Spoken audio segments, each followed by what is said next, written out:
Today we went out with a specific purpose: catch fluke on bucktails. We were off Montauk Point in mid-June, where the fish were definitely cooperating to some extent. Not the most savage bite we've ever had, but we had a good pick today.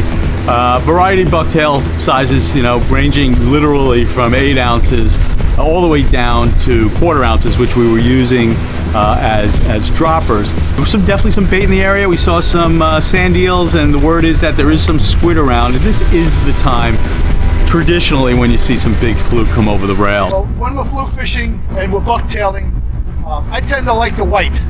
I tend to like having a strip bait on it or a gulp. The size is always dictated by conditions. How deep you're fishing, how strong is the current, what kind of tackle you're using. The new braided lines have been around for a while. 20-pound test, there's no resistance, which means that you can get away with lighter lures, limited amount of terminal gear, very small swivels. Everything that resists in the water tends to make the lure float away. Jigging is a vertical process. You need it to be as straight up and down as possible. Once you get scope, it doesn't bounce up and down, it kind of drags, and it actually starts to lift off the bottom. The more line you have out, the more resistance, and it tends to not hold bottom. The amount of bait that you put on there, you don't need to ball a bunch of bait on. You want a natural presentation. Natural means that it's streamlined, not a big glob of stuff on it. You want to hook, even if you're squid that you're using, always hook it just once to the top.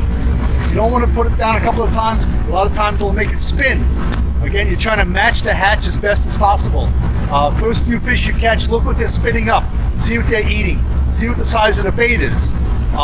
Today we've caught some nice fluke on a small size 1/4 inch bucktails, because the sand eels that are coming up are little vivid ones that are maybe 2-3 inches long, very narrow.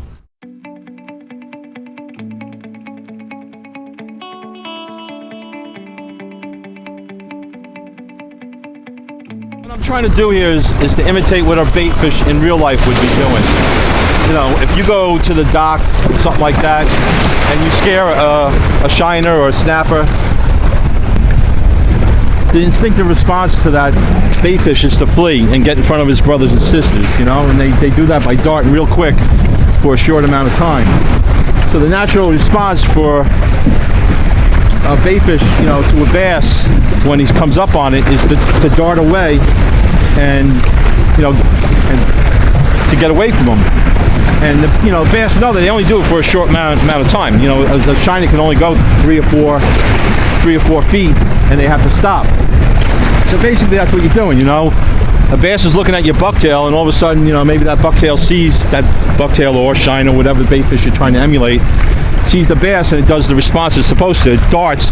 The bass knows it's only going to go 3 or 4 feet, and it's going to be easy picking, so he darts up after it and grabs it when it slows down, which is exactly what we're you know, trying to accomplish here.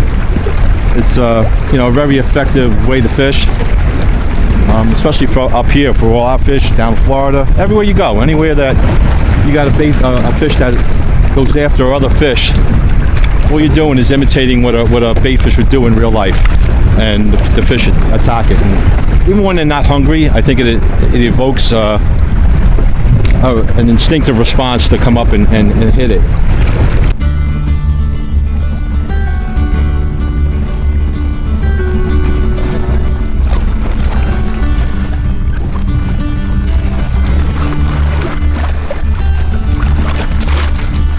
So what we're fishing today is probably one of those lures that if you were stranded on an island, you'll probably pick this one lure because it covers all the water column. This one here is a Big Eye Buck by Mustad. It's got a couple of tie points, big eyes, also real bucktail in the back, double X strong hook, and a little hook bottom here, so you can actually put like a gulp or power bait or whatever you want, little strips of baits and stuff on there. And that's what we're doing today. So far we've been catching what, bluefish, sea robin, striped bass, as well as a fluke. So we're going to try to upgrade our fish, but this is it right here. You can cover all water column. You can tie here to get it vertical. You tie here to cast with it on the surf, and it seems to be working pretty good today. This is a 1 ouncer, goes all the way up to 8.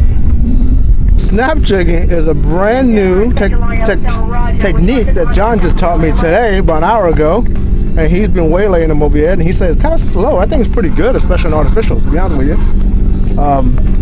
So I'm gonna try this everywhere. He said he's been doing it for like 20 years.